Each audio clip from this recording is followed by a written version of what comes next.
Hey guys, welcome back to another video. If you're new here, my name is Travis, and that's my dad. His name is Rick.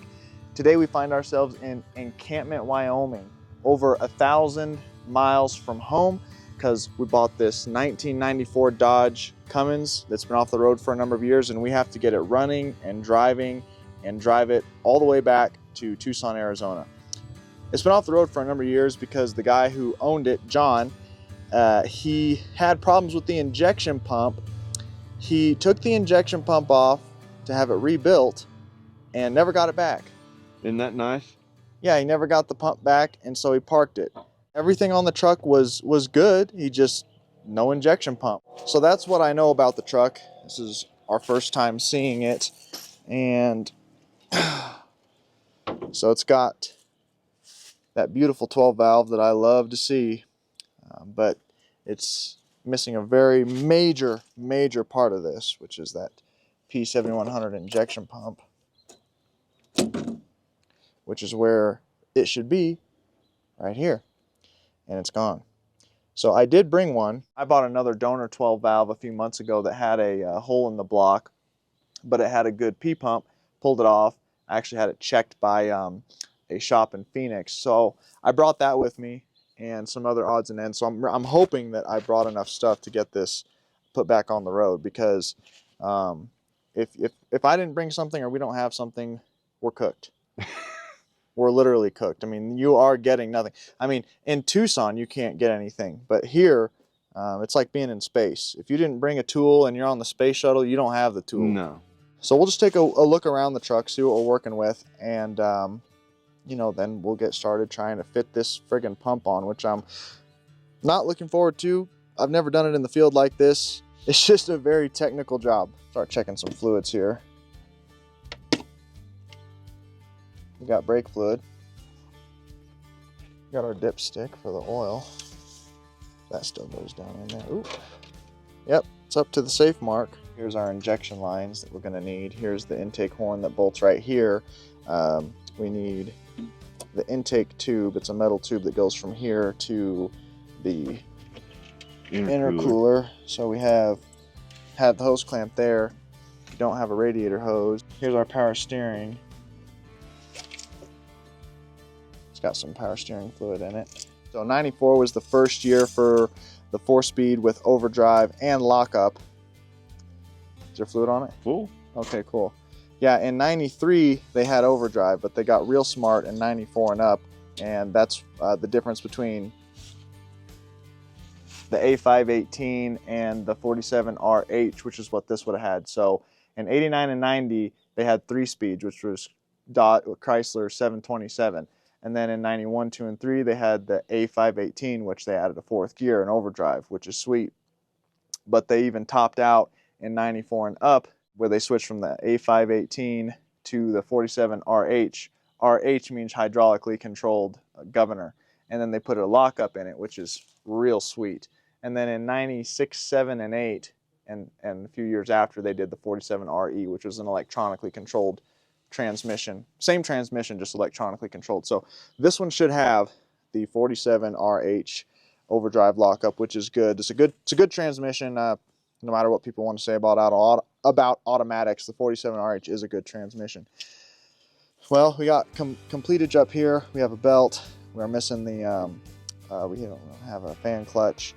And, oh, are the bolts still in this? Oh, okay. They're kind of loose, but fan clutch, and the radiator shroud, fan shroud. Got our turbo. It's got an aftermarket K&N air filter. These batteries, I'm sure, are toast. I did bring a couple batteries, and the lower hose is still on it. If you take the upper hose off, you should still have something in there. Yeah, there's some coolant down in there. Well, for being up in this part of the country, it's pretty clean truck. I mean, it's very straight. I would change those wheels, though. I'm not a fan of those. No, I like the wheels. You like those? Yeah. Dude, come on. No, it looks good. The chrome steelies look better. No. You told me you don't like them. You want on them, a first gen. You want them old man rims. These are the factory rims, okay, with the caps. That's what looks good on these trucks. But Dad has rims like that on a truck like this. I don't like that. I do like this, however. So anyway, The rims gotta go. Them are cool rims. I don't know about that. I like them. I don't know. What do you guys think? You like them? You want the originals? What do you guys think? I like the originals better. It's hard to beat that, man. But it looks really rust-free. I mean, oh, it is. This is a rust-free truck. This is really clean, really nice, really straight. Doesn't look all hacked up. Because look at what we drove here. If you guys watched the previous videos, this is what we rolled up in. Bought this in Kansas City, and we got this running and driving and drove it here to encampment, which was, how far was that? 800-900 miles in and of itself. And you can just see what they typically look like. No fenders, no rockers, no cab corners, no wheel wells. There's a hole in the floor the size of Texas. You can see the wires from the ground. So this truck is real clean. Not only is it clean, it's just straight. Bumper looks good, the tailgate looks good. We got some parts in here which we are gonna need to dig out every single solitary thing we can, because you don't want to be missing nothing. So I can see screen door. Yeah, there's a screen door. Here's the fan shroud.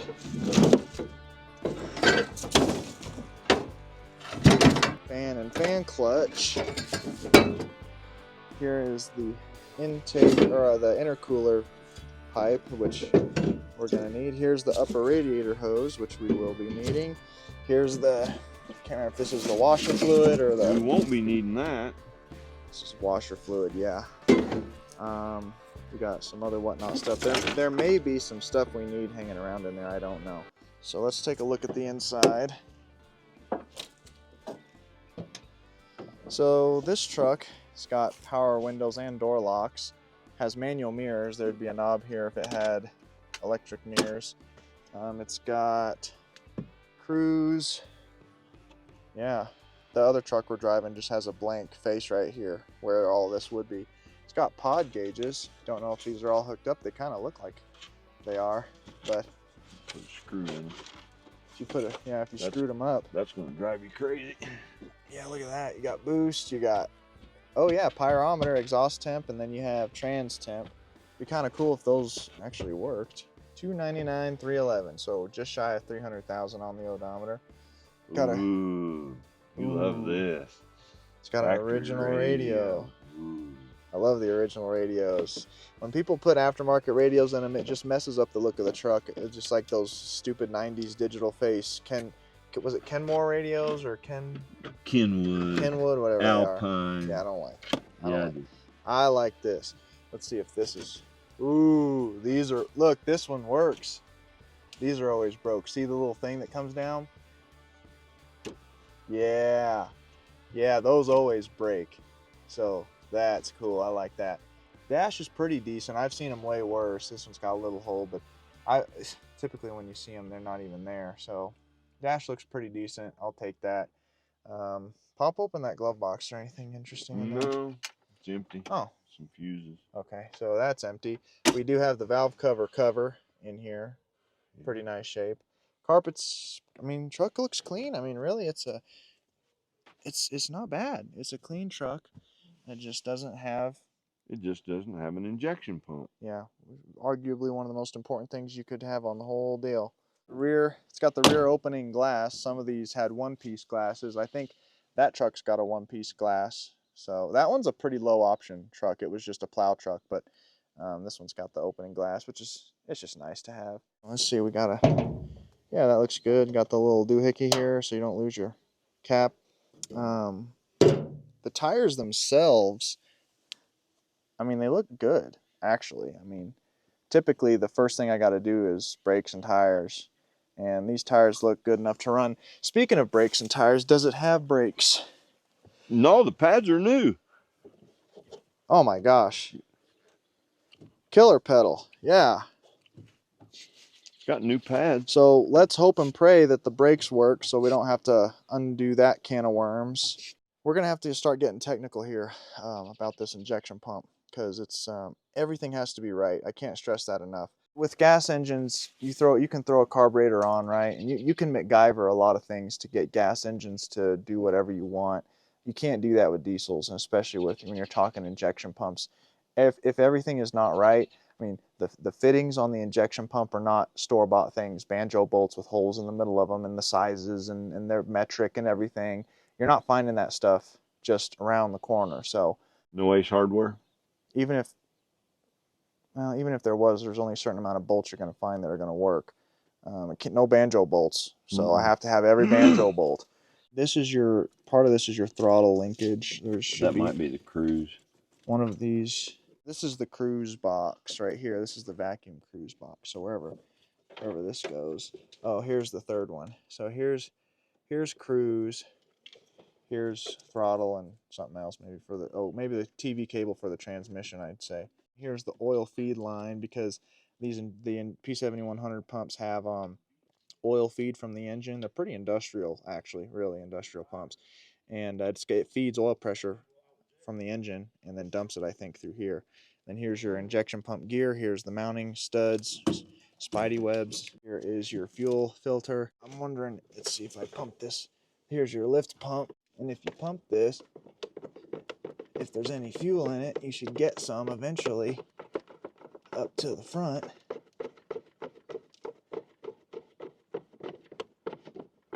I don't know how much fuel's in it, if there's any, if that lift pump is working. I sure hope it is. Did you bring one? No. I don't feel any resistance when I'm doing this, like it's pulling any fuel. I'm not getting anything. See, this is open. Let me show you. So the way these work is fuel comes from the tank to here and it passes through this fuel heater. This is what heats the fuel in the winter time when it's real cold. And then it passes it from here to here, which is the lift pump.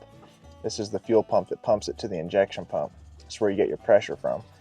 And then it feeds it up this line, and that's where you go to here. It comes in there and out there and directly to the injection pump. So what I'm doing is putting my finger over this and pumping it, seeing if I'm at least feeling air pressure. You know what I mean? Like it's trying to push air, but I don't feel anything. The lift pump could be bad, but it also could be, oh, I do feel it.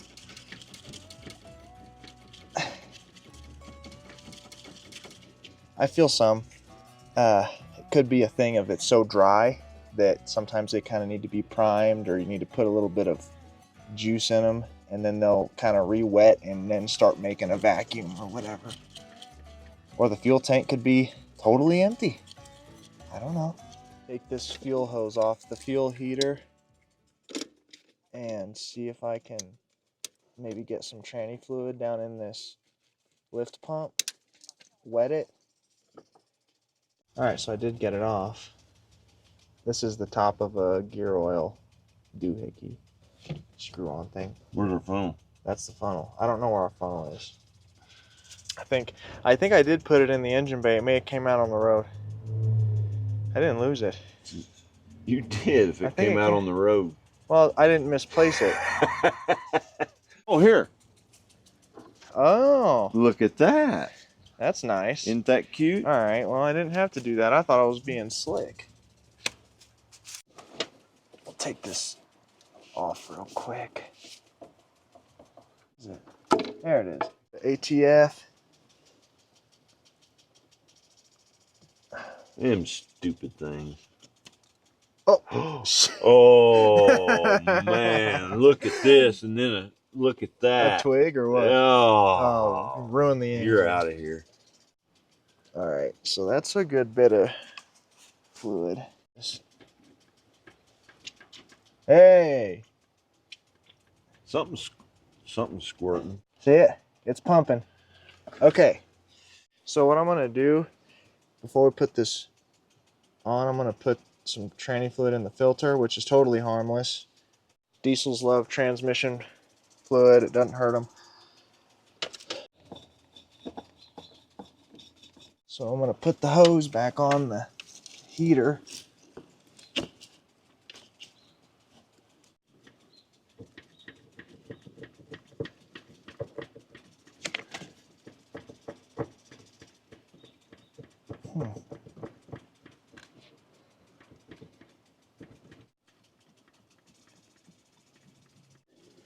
May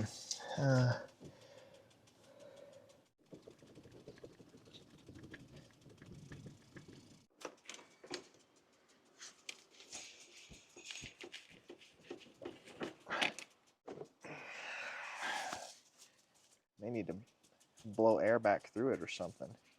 Is the main line that comes from the tank easy to access or no? It could be closed. So I got my electric fuel pump hooked up.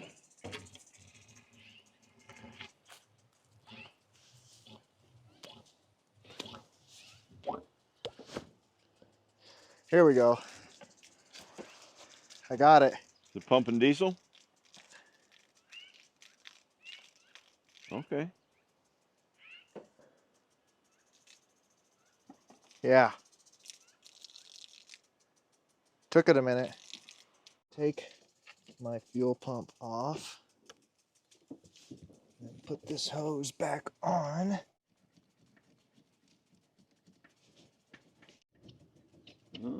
Getting something.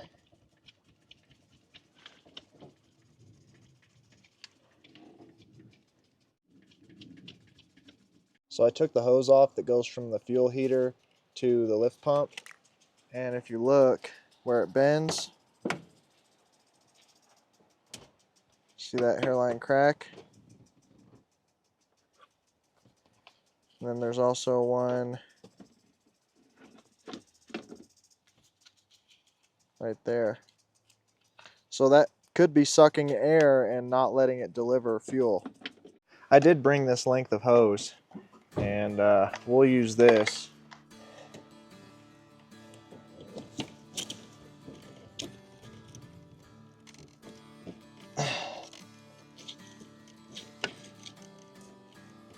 Clamp.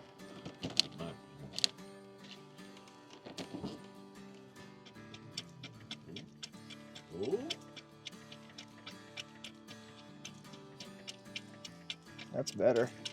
There. Look at that. There it is. Yeah. That's what you should see. I don't think it was the injection pump all along. It was that 50-cent length of hose. So the good news is, I think we found the actual root cause of why the truck was parked. It was that hose sucking in air. You can't have that. But now, for the fun part, putting on this injection pump. Yay! All right. So this is our oil fill tube. We're not going to need that for a while. This is the throttle linkage mount. And then here I brought this, even though I guess I don't need it. He's got his on there. I brought one just in case. All right, there she is. 44 pounds of meat and power. I lock timed the pump. Okay, there's a tool in here where you time the pump. Okay, you cannot forget to take that out and reverse it before you try and crank it, because you'll break the nub off in the pump and then you will be going nowhere. So there's that. But before we put the pump on, we actually have to take this fuel filter housing off and put it to the side, because the pump has to go back up in there, because the shaft is kind of long and it has to go through here. So you have to back the pump up far enough to get it in there, shove it forward. Let's take this off first. And these are 10 mils. Take the housing off the intake. There's only 2 of them, and then it pops right off.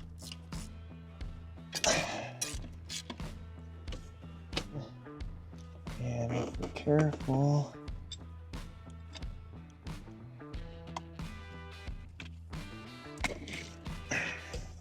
before I actually try to set the pump on the timing cover, the engine has to be timed at top dead center, which is what this pin is for.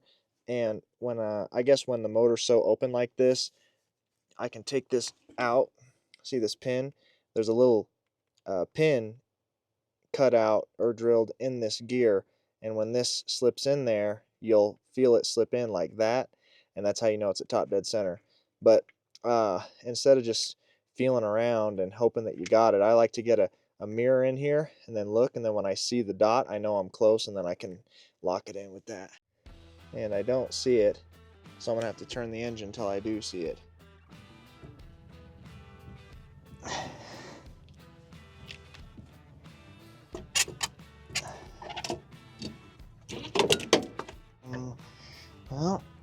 turning the motor. That's not good. So I did bring a barring tool with me, and I got under the truck, and it's not locked up. It's just a little tight, maybe from sitting, tight enough to where I can't get it on the crank. And also, I was using my torque wrench. I'm not supposed to do that. So I gotta wait till Dad gets back. He's getting some bolts for the intake horn that bolts to the top of the intake, so we can hook this up, I should say. So this sits on the injection pump like that, and there's 3 wires here. This, I think, is your throttle. Yeah, there we go. It's not super hard. So if you do that, and then you kind of just click it in there, you got one. Luckily, I brought this because I thought at the last minute I should bring it. Good thing I freaking did, dude.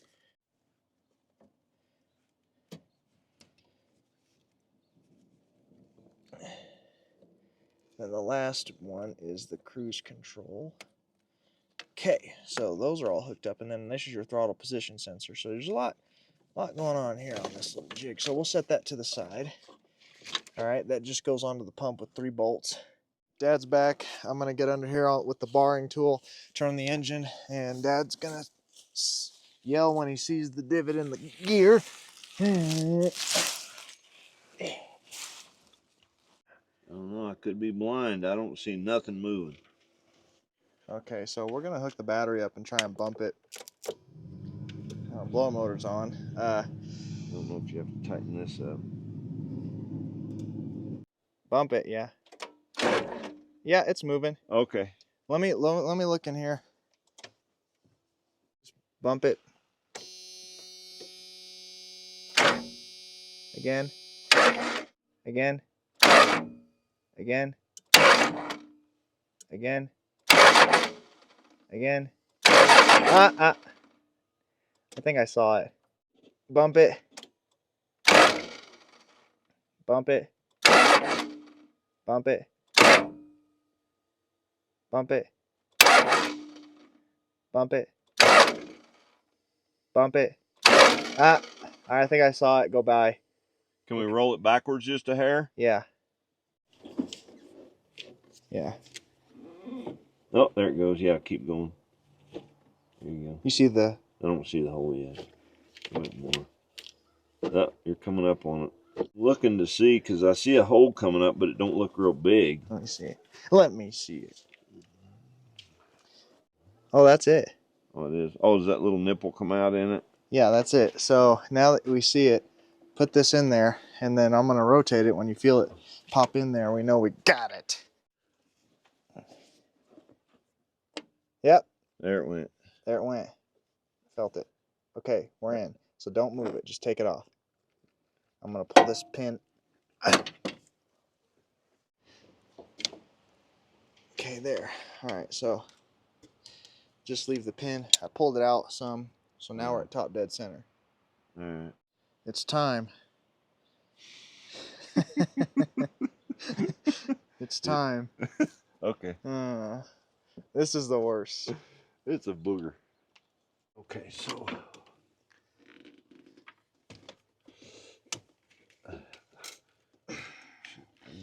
you smashed my hand.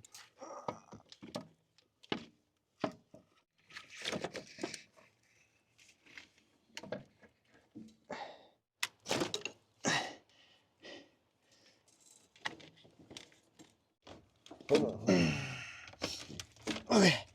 Okay.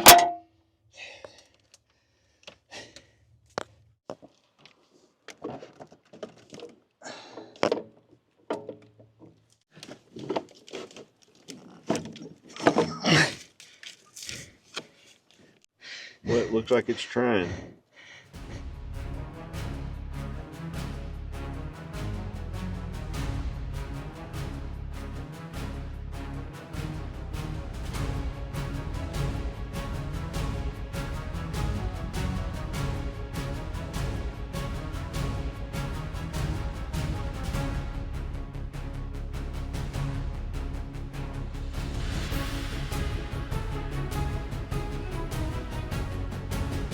So after fighting with this for way too many hours, way longer than we should have, finally got the pump sat on there. There's 4 bolts that hold it on, here, here, and on the other side. Got all those tightened down. We have the injection pump gear shaft nut on, but not tight yet. That's what we're about to do. This is the fuel return for the P-pump, and this actually is not a bleed screw. This screw holds a spring and a ball. This is your fuel pressure regulator, so that's on and tight. The oil feed line is on and tight. The mounting bolts that hold the pump up in the rear, that's on, not tight yet. We're going to tighten them in a minute. What we're going to do now is get the torque wrench and socket, torque the gear nut down. 144 foot-pounds. So the only thing I don't know. So before we actually get anywhere with this, I'm going to take the timing tool out of the pump and reverse it to its correct position. Where's the...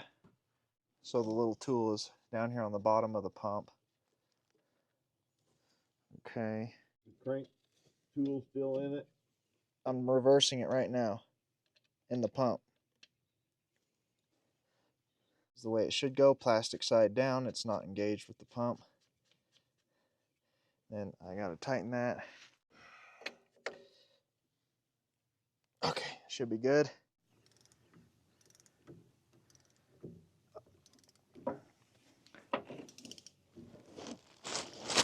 All right, it's getting tight.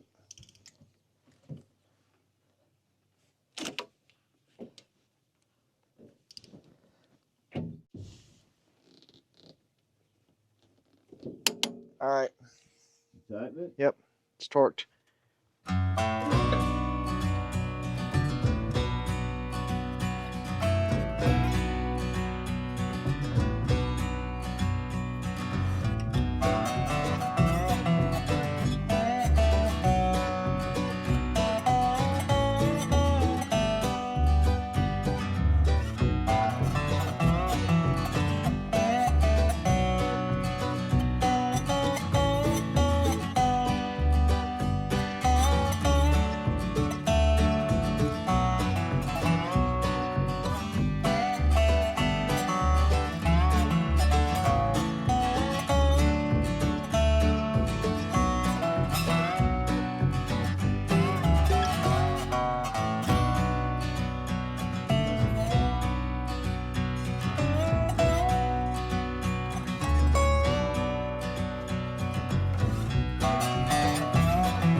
All right, I think we're ready to start cranking and bleeding the injectors. We have everything hooked up that I can think of. They had the entire wire loom for the engine on this side flipped over and unhooked, so there was like a million electrical connectors. And hook some stuff that didn't even need to be in. Yeah, they unhooked a bunch of stuff that it wasn't even necessary, so it was like a fight and a half figuring out where all these plugs went, where all these wires went, and getting this pump on. And we got the intake on. We don't have the right bolts, so we had to rob one of the long bolts off of this truck and then get 2 other bolts that aren't really quite long enough, but they will hold. Got a couple of new ones, but I'll fix this later. We kind of silicone this. I didn't want to do it, but don't have a gasket. Sometimes they stick to one surface or the other. It was gone, so have to do something. Radiator hose, battery. These lines are tight. These ones are loose. You should be able to crank it. Should bleed. And if the timing is right, it should run. You ready? I'm ready. Ready as I'll ever be. All right. Let me get a 19 ready. Can you roll this window down? Will it roll down? Yeah. Cool.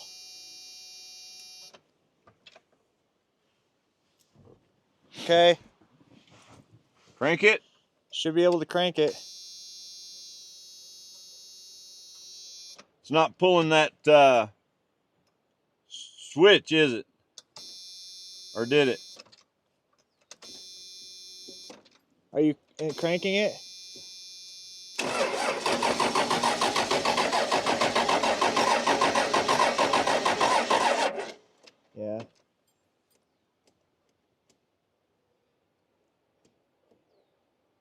Crank it.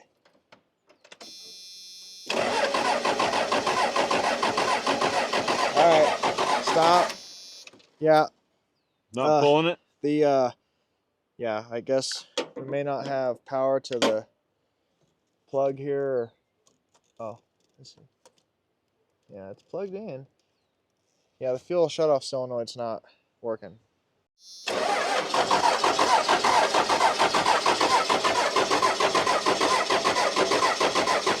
All right, try it again.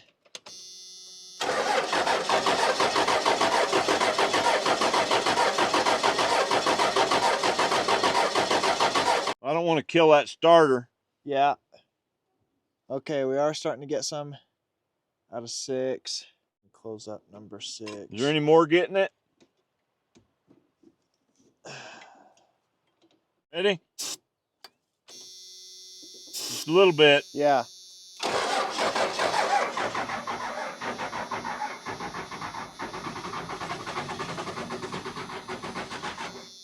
We've been trying for like hours to get this thing to bleed, and it's getting late. It's like 7:30 right now, and so we're trying something else. I popped the bleeder off of here and pumped the lift pump, and sometimes it'll get fuel, sometimes it won't. I thought the tank was empty. We got some fuel, put some in the tank. The tank was basically full. It only took 3 gallons for it started coming out the neck, so we have fuel. So I'm thinking that the lift pump may be bad. So I've got the electric fuel pump hooked up. Okay, so we're gonna see if we crank it and we can get it to bleed. Then we'll know that our lift pump is bad, and maybe we can fix it. Because that is not really a permanent fix. One, that fuel pump is in the wrong spot. It's at the front, should be at the back. It's supposed to push, not pull. Not a good spot for that pump. 2, it's just hokey. You just got hoses everywhere. Hoses on the wrong size lines and everything else. It's just stupid. But we have got to get this truck rolling. So, okay, try and crank it.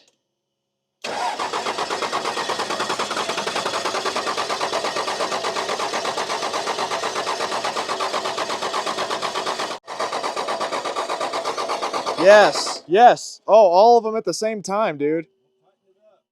That's what you should see. That lift pump is toast. Yeah. Usually those things are pretty tough.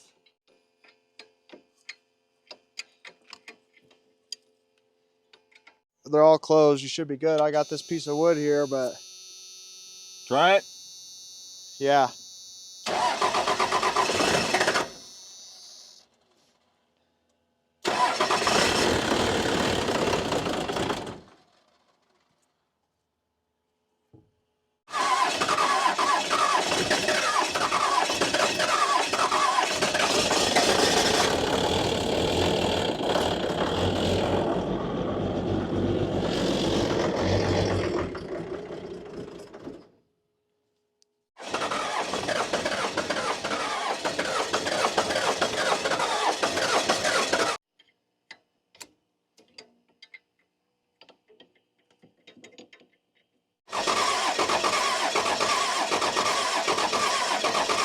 Okay, stop. Yeah, it's picking up air because they're not shooting now. The fuel pump sounds like it's under load, and then it'll sound high like it's pumping air. I was really hoping to be out of here tonight, but it's not gonna happen because it's aerating somewhere. It's the same issue I was having with the lift pump, where I'd pump and I'd get fuel and then I'd lose it. I'd open up the bleeders on the fuel filter housing and I'd get air, I'd get nothing. And then if I tried hard enough, I'd get fuel. And then when I would hook the electric fuel pump up, it would sound like it was working hard, like that means there's no load on it. So it was like load, no load. It's like something is plugged, but I think there's air getting in somewhere. And John just told me when he was driving it, like when he quit driving it, because he thought the injection pump was bad, that it would run good, then it wouldn't run good. It'd run good, then it wouldn't run good. Well, air's getting in the lines. All right, but we're gonna have to pick this up tomorrow. Yep. Cold. On the way back to the lodge, I thought it was pretty cool. We saw this deer just chilling in someone's front yard. Not a sight you see too much in Tucson, but up here you maybe see it a lot. Well, good morning, guys. It's the morning of day 2 working on this 94 Cummins, trying to get it running and driving to drive it 1,000 miles back to Tucson. And yesterday we did a lot of heavy lifting. I think the majority, that was the difficult end, only to figure out probably what the original problem was. It's aerating somewhere. We're gonna have to fix that somehow. I don't know if we can get under there and bypass all the fuel lines and run a hose from the tank to the front. I don't know if I can actually find where it's aerating and fix it. I don't know. It's difficult to get to the top of these fuel tanks because the access is at the direct top of the tank and it's butted up against the top of the bed or the bottom of the bed. So I don't know. Full to the top of fuel, so that's a little over 250 pounds. You're not pulling that tank. not out here in the grass. No, you'd have to empty out the tank and stuff and pull the tank down. You can't pull it down full like that. I'm not sure what I'm going to do right now. I'm going to just look at the fuel line, see what I can find, I guess, and then see where we can go from there. All right, so we may have a development. All right, you ready? Are you ready? Major development. Yeah. So I got under there and I looked at them fuel lines. Everything looked perfect. You can see the top of the tank if you really crane your head in there. The fuel lines coming off the top of the tank look good. Most of them are metal that run down the frame. And then there's a braided fuel line at the front of the frame. All the hoses look good. All the lines look good. What the heck, right? So I got to thinking, what could be getting air in them lines? So I got to searching, and people say that there is a fuel heater on these trucks. So there's a grid heater right here. It heats the air, okay? But there's a fuel heater right to the left of the lift pump. All right, let me see if I can get you in to see what I'm talking about. Here's the lift pump. Here's the fuel heater. It's actually bolted to the lift pump. Then there's the outlet. There's the inlet of the lift pump. And the hose that goes from that brass fitting to that is what I took off yesterday. So you can see I have a hose now routed somewhere else. And that fuel heater / pre-filter, they call it, has O-rings in it. And those O-rings can cause aeration in the fuel. Okay, so I bypassed the fuel heater and put the fuel hose straight from the lift pump to the metal fuel line. And I pumped the bleeder and I got good fuel. And I loosened up the main feed line on the pump. I got good fuel. Got the injection lines loose. We're going to crank it. We're going to see if it runs this time. I think we may be onto something.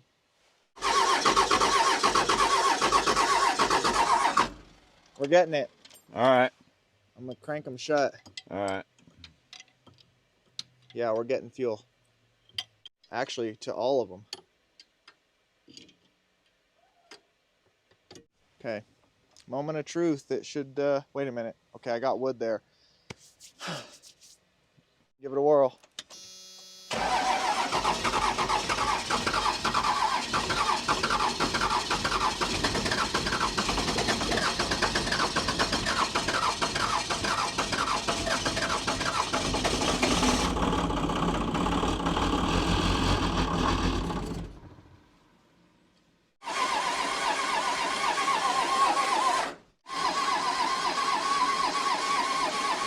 You better make sure our injectors are still pumping. Still pumping, ain't they? Yeah.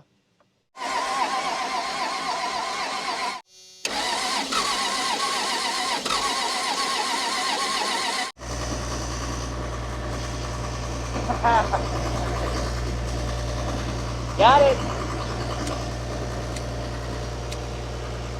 That one was tough. Never had one that tough.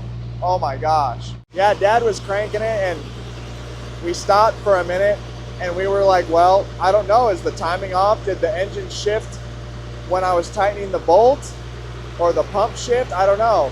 We were literally about to dig into that thing and I said, let me get behind it and try it. And I got behind it and I did it and it fired up. Finally. Sounds great now. That's how it should sound, dang it. That one made me earn it, buddy. Oh my gosh.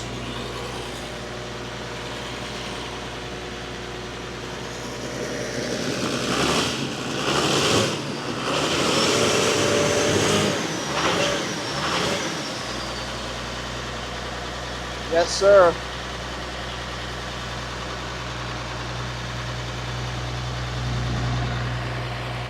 We got charging, we have tack, we have oil pressure, we've got fuel, which is, that's not working. It's kind of working, but it's not accurate because that tank is full to the neck. Wow, that idle's a little high, but it's running. That's what I care about. Golly, dude. That was ridiculous. That was really hard.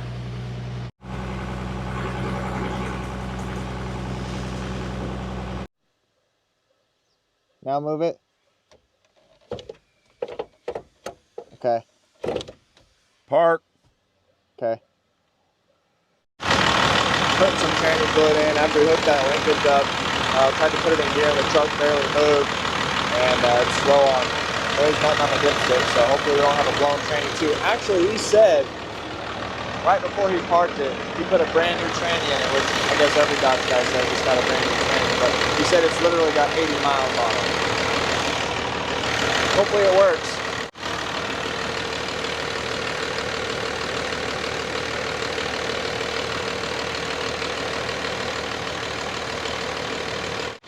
How is it? Is it in neutral or park? It's in drive. When it gets full, it'll go. Pretty low. Got all the training fluid you got? I got some. Before we head out for real, let's go for a test drive. Make sure the tranny works and the brakes work and everything.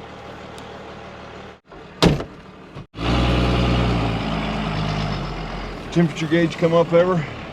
No. So this way? He said up 70, which I think that was that main road. Here's where it's at for the last few years. You can see the exact footprint. Alright, let's put it through its paces, man. What won't come down? This armrest, It won't come down? well, there's got to be a lever or release or something, but it's not coming down.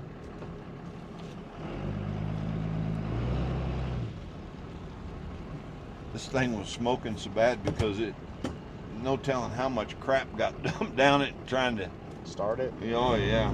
Yeah, it was smoking pretty bad. He said the front end's been rebuilt on this thing completely. He said Wow. the only thing left that needs to be done to this truck is driven. Good. That's what I'm about to do. We'll definitely be able to make time going home. Yeah, this thing will probably fly. Yeah, brakes work good. I'm glad about that. Messing with, anytime you can get a car that the brakes work when you're doing stuff like this, it's a saving grace because it just takes so long doing brakes. Wait a minute. How come that says Wyoming 70 that way? So we're driving up Wyoming 70 to get to the road closure where the snow is, and the speedometer is not working. At low speeds it will, but like up to 30 or 40 it goes to 0. And we're not shifting into overdrive or lockup, which sucks. But I'm pretty sure it'd have something to do with that speedometer, speed sensor. When we get back down there, we'll make sure it's plugged in.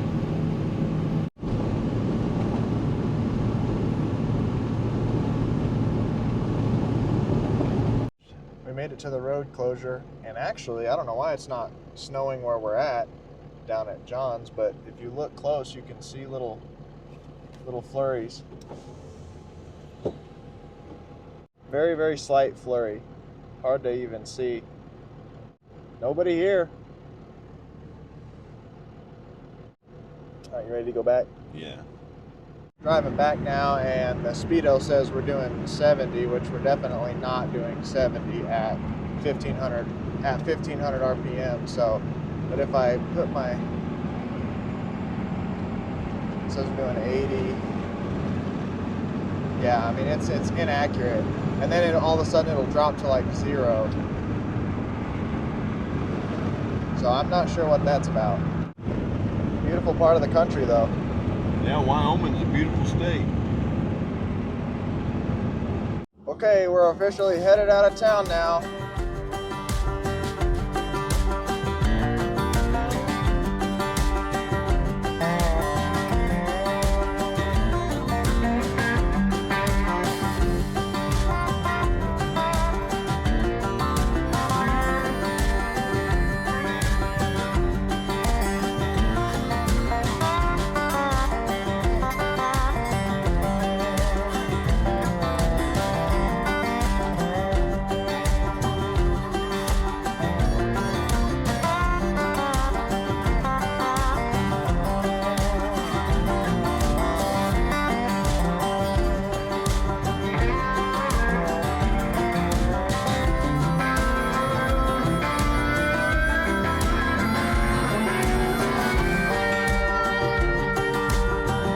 So we have a pretty interesting development in the story of getting back down to Tucson.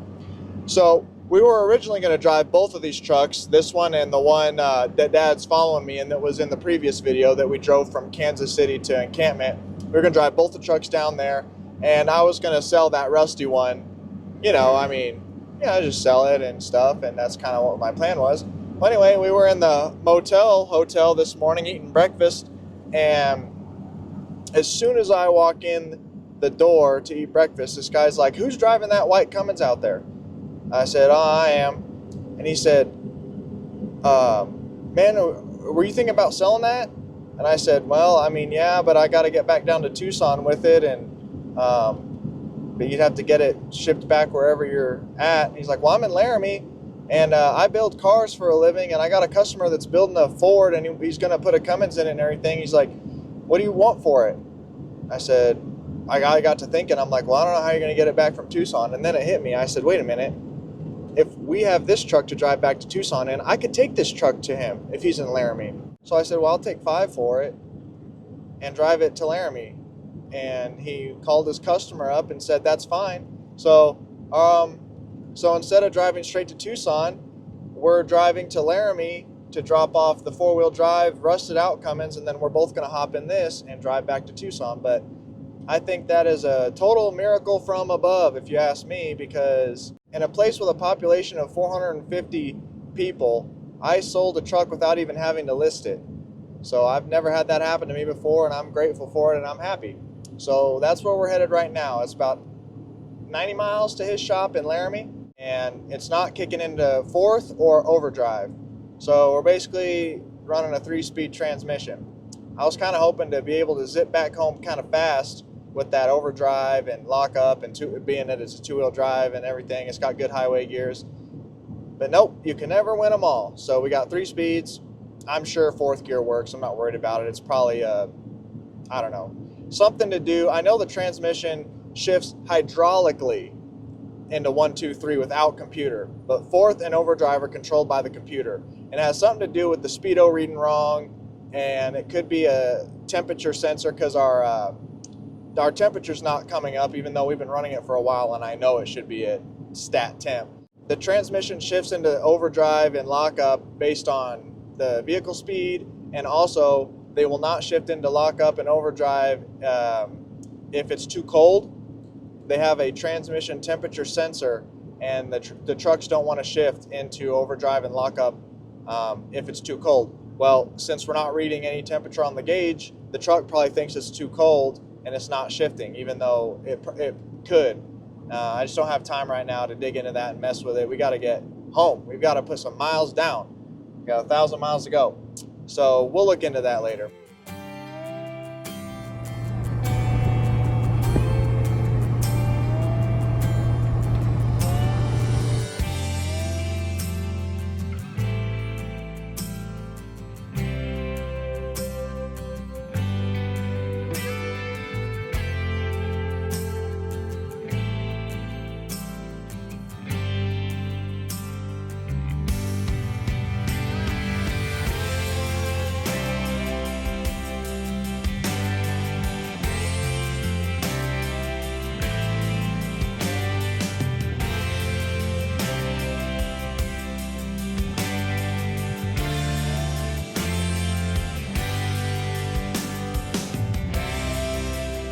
So we got here to Travis's shop. He's got the same name as me.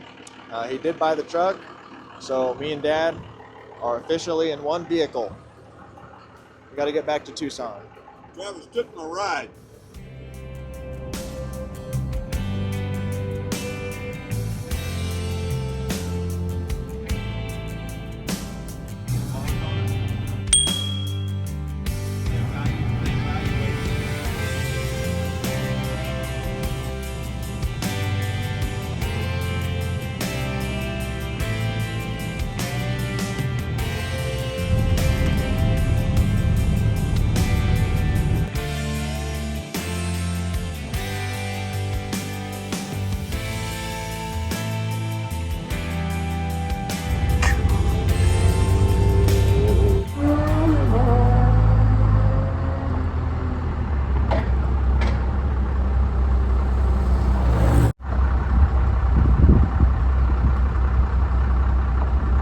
made it to Johnstown, Colorado, and we made it to beautiful Buc-ee's.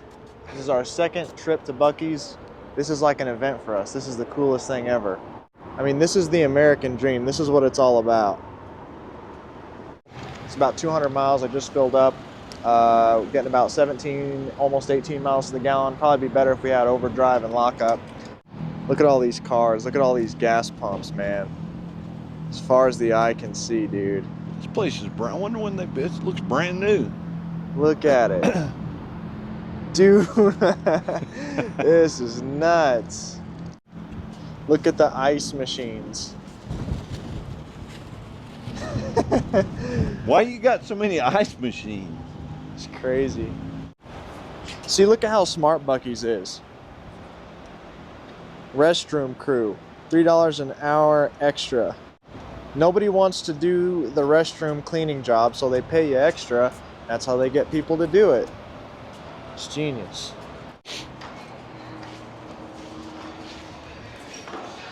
It even smells clean. Look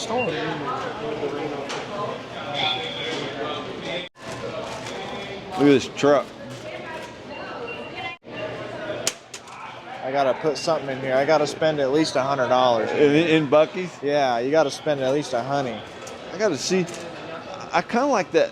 I gotta get something for Emily and the baby while I'm thinking about it. I kind of like that 5-gallon bucket out there. We got the Coke rack.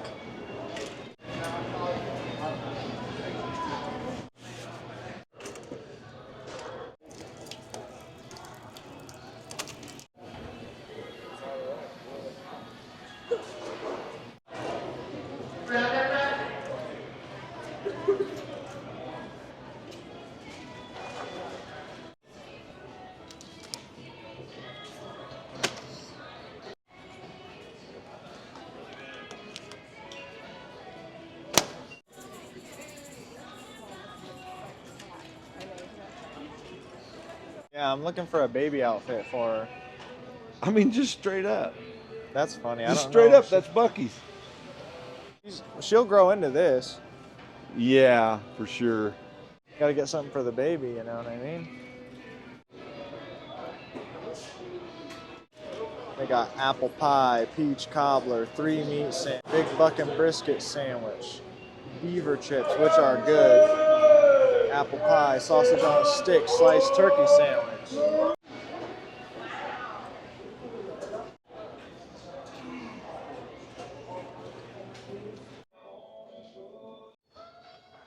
Emily said she needed new slippers, so I'm gonna get her some new slippers.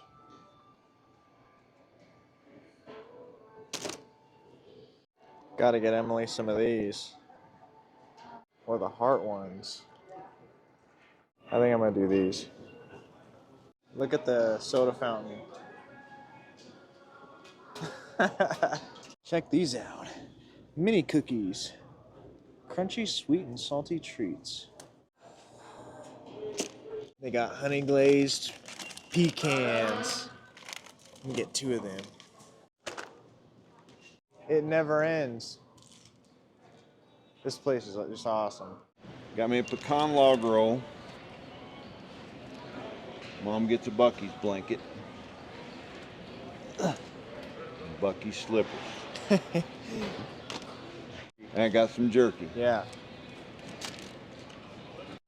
They got Buc-ee's barbecue sauce. Have you ever tasted one of these? No. Used to get these are what they used to sell at Stuckey's. I used to live for these Oh, really? when they had the Stuckey's. Uh-huh. It's about the same as Stuckey's. Ah, I'll let you try it. You might like it. I love barbecue sauce. This is what you'd like. Oh, I do like peanut brittle. Peanut brittle. I don't know which. Oh, there's just standard old-fashioned peanut brittle. Yeah. There you go, and that bag's washable.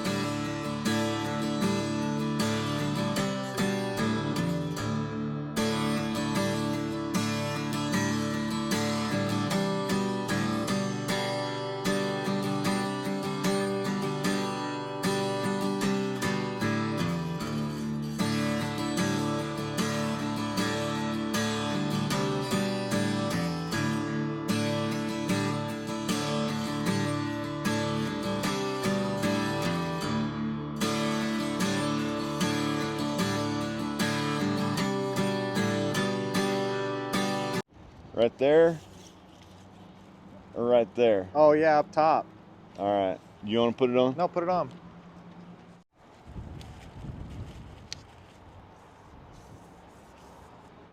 Road trip.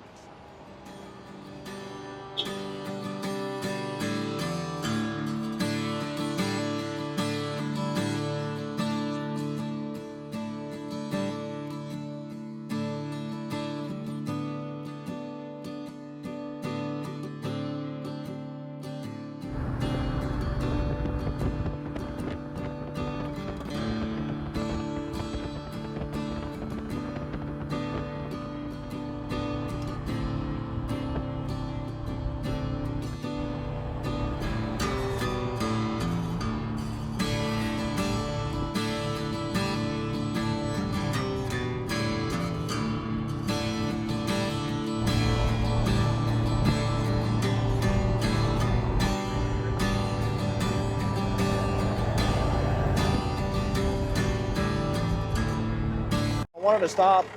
We're in Colorado Springs. I think we're going to stop in Colorado Springs for the night. Stopped at a gas station. Wanted to check the truck out, and I do see a few things. We're leaking diesel. See that? Pretty bad out of this. A few of these were leaking. I think this one and this one was leaking. I tightened them up and they're pretty dry, but number 6 back there is still wet.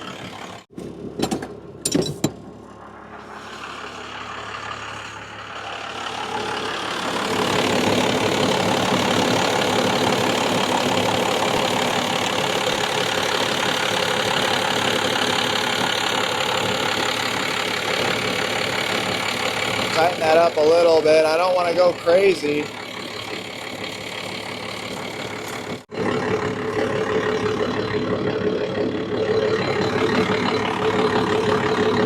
That injector line's dry.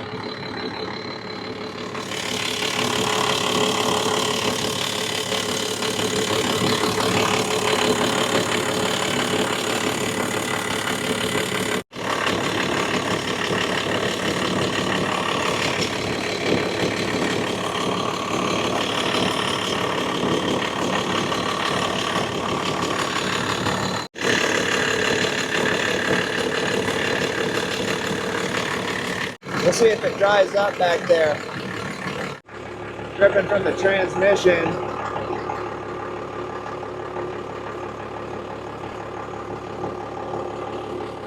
Well, good morning, guys. It's the morning of day 3. We made it to Pueblo, Colorado. We were going to stop in Colorado Springs, but there was a lot of shady characters running around, and it just looked real bad. And there's no way to hide all the stuff we have in the back of this truck. I'm not moving it all into the hotel room. So we went 40 miles down to Pueblo and stayed. And we're going to do a few checks on the truck this morning. And I just keep thinking about why it's not shifting into overdrive, because I really need that extra gear. It'd be real nice. So let's check the oil real quick and see. It looks pretty good under here. I'm not seeing nothing on the ground. I haven't tried to start it yet, so I don't know if it... Sometimes, you know, you can run these trucks if you get the air out of the lines, but if there's still some aeration, it won't start. It'll start hard the next day or whatever, but let's check the oil. Yeah, it's above the safe line, so we're good on oil. You can see we got brake fluid. I don't think it's definitely not leaking any water. This thing runs cold. Yeah, we got antifreeze. Seems like it's starting to dry up a little bit, boy. I was having trouble with it dripping a little bit. Let's test and see if we have any voltage to that throttle position sensor. So the throttle position sensor is down here on this metal bracket that holds all the linkages, and I'm gonna unplug it. It's three pin, 3-prong, whatever, and we'll get battery. Nothing on that pin. I don't know which pin it is. It's supposed to have Yep, 4.6 volts in the middle pin. So it's getting a signal. Yeah, that one's 5 volts. Oh, that's weird. 5 both, two of them are getting voltage. Yeah, I'm not for sure. I don't know why that 2 would be. I can just pop that thing off with 2 8mm bolts and just twist it and see if it's... pull it out and see if it's stripped or anything. Oh. Look at that. So I got the throttle position sensor off. It's all nasty and gummy in there. Oh, it looks broke. Is it broke? Well, let's clean it off before we can see. Oh, it does look broke. Well, there's too much gunk on it. I can't even tell. Huh. I'll be darned.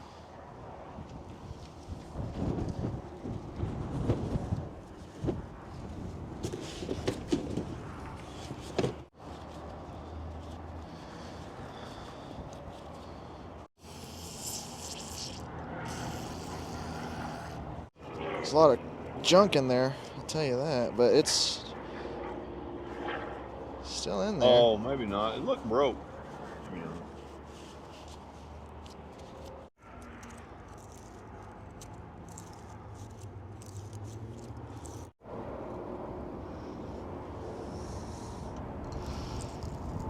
Yeah, it looks like it's switching for sure. Yeah, it's working.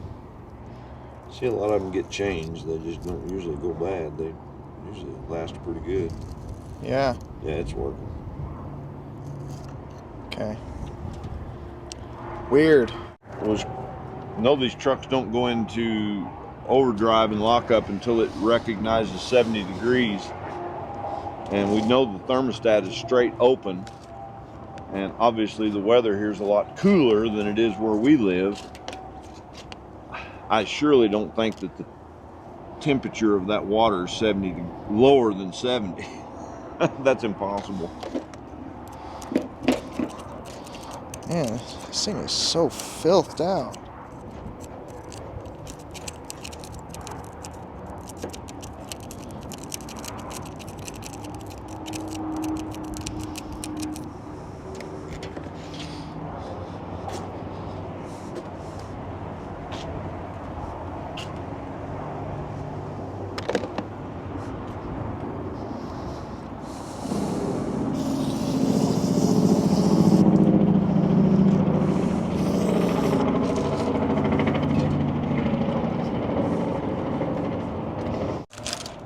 Okay, moment of truth. Let's see if she starts.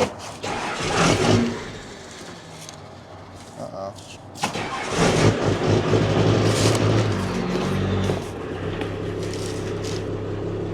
Hair a bit troublesome, but not bad. I need to idle it up a little.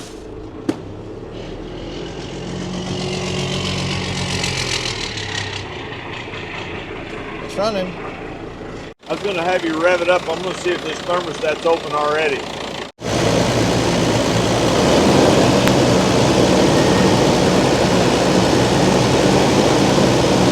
I still don't think it's building any heat.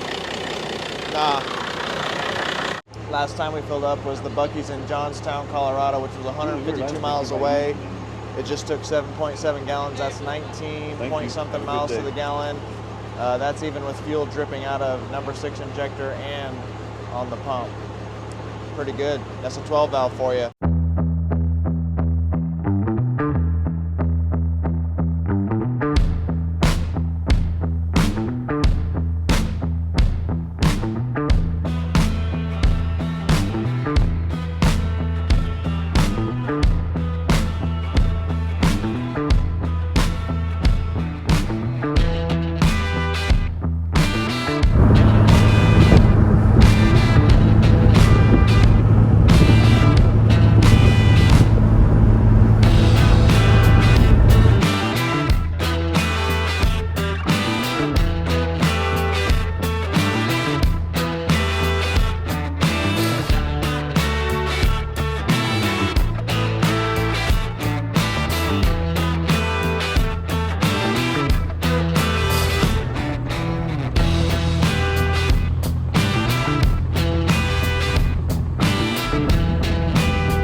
stopped here in New Mexico at a rest stop, and you know, I never did check this differential.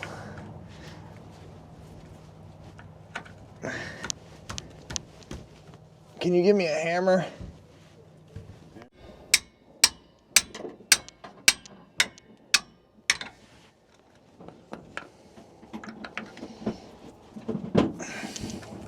Also, our 3/8 ratchet quit working.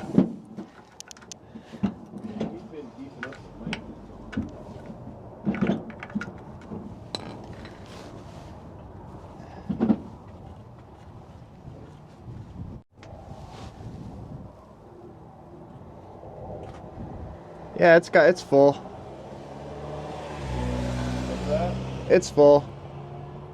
Should have checked that before now after we went 600 miles, but better late than never.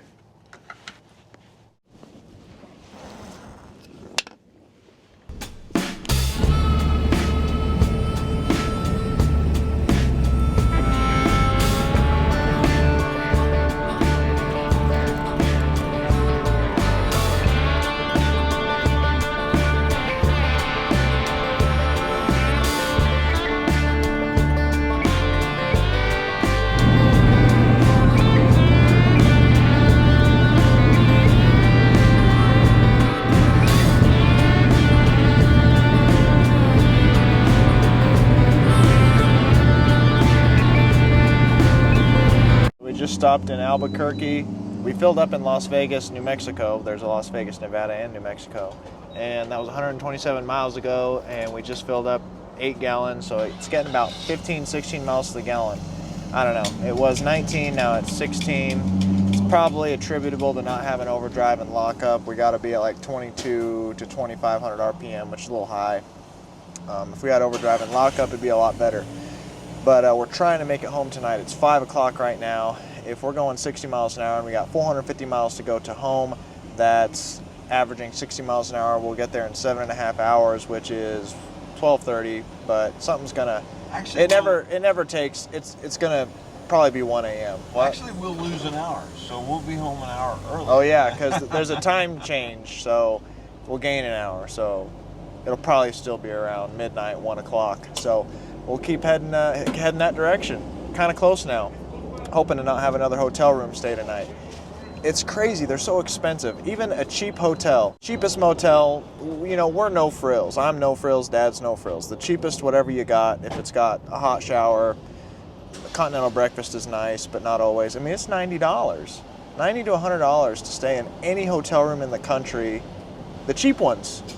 It's like, is it really worth $90 to just have a bed for the night? I mean, wow. No. No. It's just, wow. It's expensive. By the way, the truck is doing good though, other than the no overdrive issue. No oil usage? No oil usage, no oil drippage. It's still, number 6 injector quit leaking, but number 1 on the pump side is still dripping some. I attribute that to the injection lines being open, and it's probably just got dirt around there. And you can't tighten it enough to get it to stop, and I'm not going to over tighten it and strip something on a very expensive item. I must have did a good job timing it, yours truly, because it runs like a Swiss watch. All right, we're going to keep on going.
So you told me you needed new slippers. Got you. Oh, those are cute. Those are cute. I like them. I got something for this one. Aww. That's so cute. That's So this is like a silly. 3-month. She'll grow into it and out of it probably pretty quickly. That's cute. Just for you. Shining star. Look, even a bib for all your mishaps. That's funny. What do you think of that, baby? Stickers? Yeah, I got a few of these, just random, whatever. Nice. Bumper stickers or window stickers. You should put one on the back of your Jeep because you are a Buc-ee's girly. We are Even a though I've Buc-ee's. never been. We are a Buc-ee's family. Yeah. We are a Buc-ee's family. It needs to be on everybody's vehicle. I even got you your very own special thing of lip balm because Emily likes lip balm. Thank you. I really went all out. Splurged.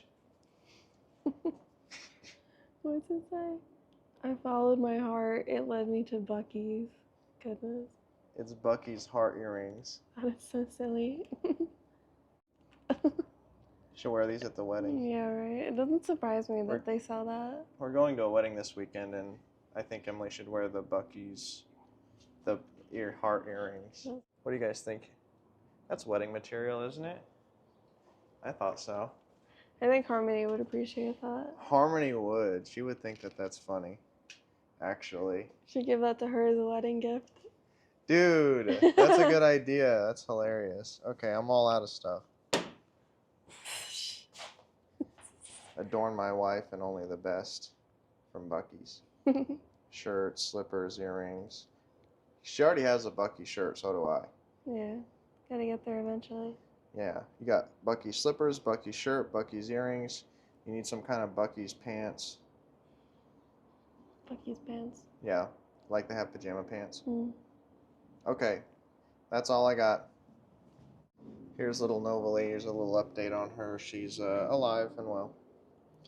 She's 2 months to Monday. Which it's Friday now, so she's basically 2 months now by the time you guys see this. She's getting chunky. She's gaining weight. She's healthy. She's like 10 pounds now. She was 8 pounds. She's 10 now. She's probably closer to 11 now. Yeah. She's gonna outgrow her newborn clothes soon and her newborn car seat insert. Yeah. So she's growing. Yeah. Right now she's just a hungry girl. What do you think about your Buc-ee's fit? What do you think, babe? She's happy, I can tell, obviously. She's ecstatic, right? Mm-hmm. Well, it's 1:20 in the morning. We made it over 1,000 miles, I think it is, from Encampment, Wyoming, back down to Tucson, Arizona, going straight down through Colorado, through New Mexico, down west, back to here. We drove 796 miles, almost 800 today in one shot to get home, and the truck did great. Excellent. At 60 miles an hour. Like to have been going a little faster, but the truck didn't skip a beat. The engine just sung a song the whole way. The good news is we got it going, but the bad news is like the original problem was such a simple fix that none of that really needed to be done. You know, we had to put it all together and then really fix the original problem before the mechanics got a hold of it and misdiagnosed it with a bad pump, when really it was the fuel heater had bad O-rings and it was sucking air, and all they would have had to do was delete it and bypass it. A lot of guys delete that fuel heater anyway, so it's not a big deal. That was it. It was a $3 length of hose, you know, essentially, which is crazy to think about. That's what it was. People misdiagnose these trucks all the time. Very fine-tuned machine. Diesels are extremely fine-tuned, and simple problems like that can cause like major mayhem on people's lives. John was a very good man, and it was terrible to see it. Just a series of lemony snickets, a series of bad events happened, and misdiagnose, cost him a lot of money. Yeah, I think he spent more money chasing this problem down than he spent buying the truck originally, and more than I bought it from him for, essentially, because it was a non-running truck with issues, you know. Once it fired up, it ran like a 5.9 should. It did everything that a 5.9 should do. It sounded great. I don't even think we added any oil. I didn't even change the oil. We didn't change oil, and we didn't add any oil all the way here. The oil looked good. It was nice and gold. Like he said it was, brand new. Yeah, I mean, it didn't even look old. It wasn't dark or anything. But this 1,000-mile journey from encampment to Wyoming is actually part of a 3-part series. This is the last part, getting back home. This was actually a 3,258-mile trip from Tucson to Kansas City to Dalton at Pole Barn Garage's place. We like to thank Dalton and Jess for being so polite and nice. And I hope you guys enjoyed this 3-part series. I hope you guys enjoyed this video on its own.